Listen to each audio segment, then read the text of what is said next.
আসসালামু আলাইকুম রহমতুল্লাহি ওবরকাতুহু। সম্মানিত দর্শক, বাংলাদেশের ইতিহাস শুধু নয়, পাক ভারত উপমহাদেশের ইতিহাসে এই প্রথম কোনো প্রধানমন্ত্রীর সরকারি বাসভবন আক্রমণ করে সেই ভবন শুধুমাত্র লুটপাট করা হয়নি, তছনছ করা হয়েছে। এবং সেই ভবনকে তুচ্ছ এবং তাচ্ছিল্য করা, মানে প্রধানমন্ত্রীর বাসভবনকে তুচ্ছ এবং তাচ্ছিল্য করার মাধ্যমে প্রধানমন্ত্রীর পদটিকে এতটা খেলনা বানিয়ে দেওয়া হয়েছে।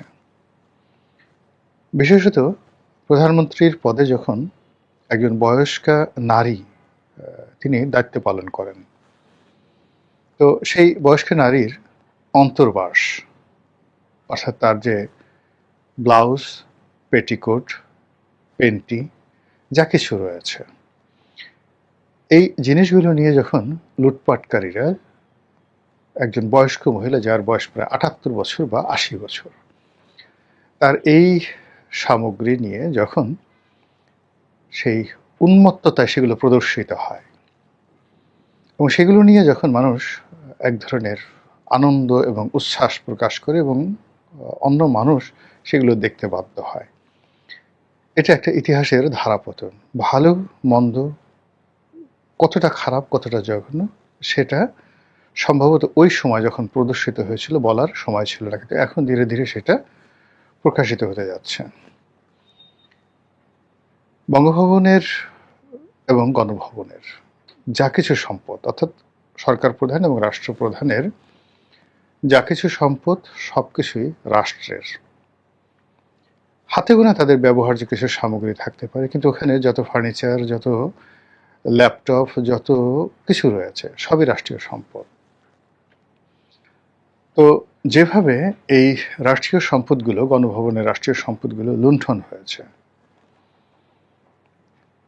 ঠিক এইরকমভাবে মধ্যযুগে কোনো রাজপ্রাসাদ কোনো সৈন্যবাহিনীর দ্বারা এভাবে লুণ্ঠিত হয়েছে, চেঙ্গিস খান, হালাকু খান কিংবা তমুল লঙ্গের সৈন্যদের দ্বারা, এরকম কোনো ঘটনা আমার জানা নেই।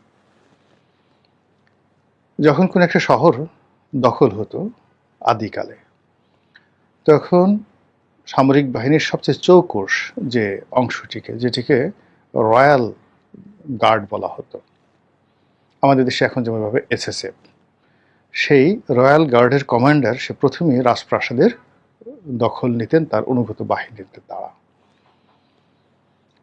এবং যা কিছু সেখানে কালেকশন করা হতো এগুলো সবই একটা সিজার লিস্ট। আজকের আধুনিক পদ্ধতিতে আমরা যেগুলোকে সিজার লিস্ট বলি, সেইভাবে সিজার লিস্ট করা হতো।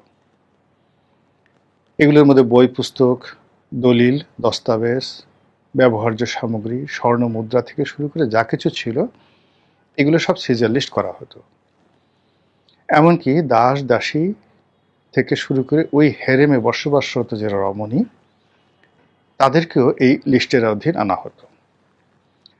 তারপর সেগুলো কোনটা রাজা নেবেন, কোনটা সেনাপতি নেবেন, কোনটা সাধারণ সৈন্যরা নেবেন, আর কোনটা বাজারে বিক্রি করবেন, আর কোনটা যে বিজয়ী রাজা তার রাজকোষে জমা হবে, এটার একটা লিখিত বিধান ছিল। এমনকি যে আইএমএ জাহিলিয়াত, সেই যুগেও সেটা ছিল। কিন্তু আমাদের গণভবন যেভাবে লুণ্ঠিত হয়েছে, এই লুণ্ঠনের ইতিহাস আপনি কোথাও খুঁজে পাবেন না। এমনকি ফ্রেঞ্চ রেভলিউশনের পরে, বাস্তিল দুর্গের পতনের পরেও ফ্রান্সের পার্লামেন্ট এবং রাজা লুইয়ের যে বাসভবন, আপনি দেখাতে পারবেন না যে এইভাবে গণহারে জনগণ গিয়ে সেটা লুট করেছে। কিন্তু আমাদের দেশে এই কাজগুলো করা হয়েছে বা করানো হয়েছে, বা এই কাজগুলো করতে প্রমোশনাল কাজ করা হয়েছে। এগুলো ইতিহাস। দ্বিতীয়ত হলো বাংলাদেশের যে ঐতিহাসিক ভবন ৩২ নম্বর, ইটস এ হেরিটেজ। আমাদের জন্য এটা একটা ঐতিহ্য। বঙ্গবন্ধু, শেখ হাসিনা কিংবা ৩২ নম্বরের বাড়ি is a person, is a matter, is a physics. বা ধরুন একটা বস্তু, কিন্তু এর পেছনে যে ইতিহাস আছে, সংস্কৃতি আছে, কৃষ্টি আছে, কালচার আছে, আপনি সেটাকে অস্বীকার করতে পারবেন না। তো ৩২ নম্বর যে বাড়িটি রয়েছে, সেই বাড়িটি সরকার ইচ্ছে করলে বাজেয়াপ্ত করতে পারবে।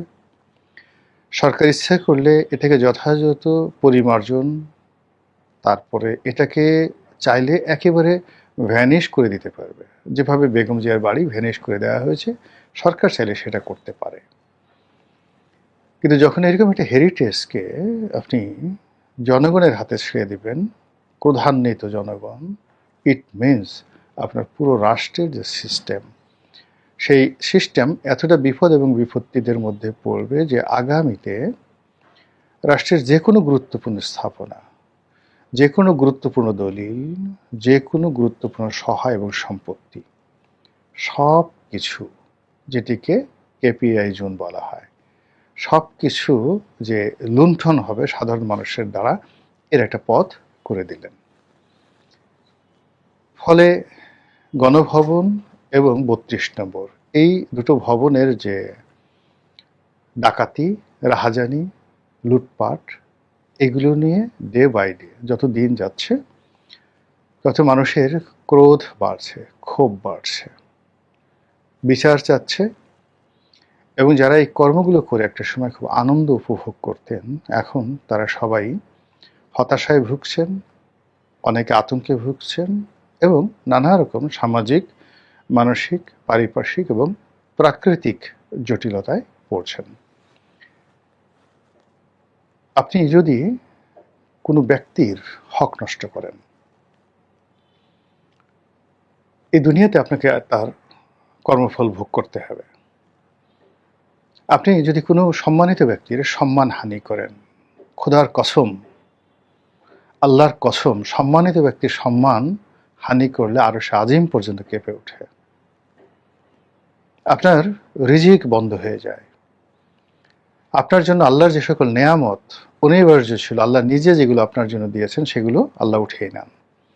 এর কারণ হলো আল্লাহ স্বয়ং সম্মান দেন ব্যক্তিকে। কাজেই আল্লাহ যাকে সম্মান দিয়েছেন, মর্যাদা দিয়েছেন, পদ এবং পদবি দিয়েছেন, তার উপর নিষ্ঠুর আচরণ করতে গিয়ে আপনাকে ১০০ বার চিন্তা করতে হবে এবং সীমার মধ্যে থাকতে হবে। ৩ নম্বর হলো মর্যাদাবান। সম্মান এবং মর্যাদা আর একটা জিনিস। কিছু মানুষ সমাজে আছেন যারা পদ পদবীর বাইরে গিয়েও মানুষের সম্মান, ভালোবাসা, বিশ্বাস, আস্থার এবং প্রেরণার উৎস হিসেবে থাকেন। এই মর্যাদাবান মানুষগুলোকে বলা হয় প্রজ্ঞাবান, the wisdom, the house of wisdom, হিকমা, হিকমার আধার, এই মানুষগুলো। এখন এইরকম সম্মানিত মানুষগুলো সাধারণত, ধরুন অতীতে আপনি কনফুসিয়াসের কথা চিন্তা করেন, অ্যারিস্টটল, সক্রেটিসের কথা চিন্তা করেন, হযরত আলী রাদিয়াল্লাহু তাআলা আনহুর কথা চিন্তা করেন, সাহাবী অনেকে আছেন, কিন্তু হিকমা সম্পন্ন যে সাহাবী হযরত আলী রাদিয়াল্লাহু তাআলা আনহু। তারপর হযরত সেই লোকমান আলাইহিস সালাম, পরবর্তী যুগে ইবনে সিনা, জাভির আল হায়ান থেকে শুরু করে অন্য যে সকল স্কলার যারা হিকমা পেয়েছেন, ইমাম বুখারী, ৪ মাযহাবের ৪ ইমাম, সবাই হিকমাওয়ালা ছিলেন। কোনো রাষ্ট্র, কোনো সমাজ, কোনো দেশকাল যখন এদের দিকে আঙ্গুল তুলে তাকায়, মুহূর্তের মধ্যে আল্লাহর সর্বোচ্চ, মানে ওই যে সম্মানিত ব্যক্তিকে অসম্মান করলে যা হয় তার চেয়ে বেশি, যাকে বলা হয় গজব, আল্লাহর পক্ষ থেকে নাজিল হয়ে যায়। তো গত সেই 18 মাসে ধরে এই বাংলাদেশে রাজনৈতিক ব্যক্তিত্ব, অরাজনৈতিক ব্যক্তিত্ব, শিক্ষাবিদ, ধর্মীয় ব্যক্তিত্ব, সমাজের ময় মুরব্বী, ধনী ব্যক্তি থেকে শুরু করে এই সমাজের মধ্যে যারা একটা বন্ধন তৈরি করে রেখেছিলেন, মব তৈরি করে সবগুলো তছনছ করে দেওয়া হয়েছে।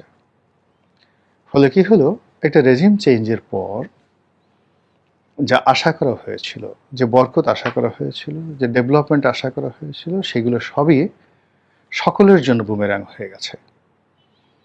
মানে যারা এটা সুবিধাভোগী তারা, যারা সাধারণ জনগণ তারা, যারা দেখেছে তারা, যারা এর কাছাকাছি গেছে প্রায় সবাই এখানে মজলুম হয়ে পড়েছে। এই সমাজ তাদেরকে ধারণ করতে পারছে না এবং আমাদের এই সমাজে এখন এতগুলো বিষয় কিলবিল করছে, এতগুলো সমস্যা যে একটু তাকিয়ে দেখেন যে এই সমস্যাগুলো থেকে আপনি আমি কেউ কিন্তু বাঁচতে পারছি না। এজন্য যখন অন্যায় হয় তখন সমস্বরে প্রতিবাদ করতে হয়। আর যখন ভালো কাজ হয় সমস্বরে সেই ভালো কাজের প্রশংসা করতে হয়। তো যেটা বলছিলাম যে ইদানিং আপনি দেখবেন যে যারা এই গণভবন চুরির সাথে জড়িত, ৩২ নম্বর ভাঙ্গার সাথে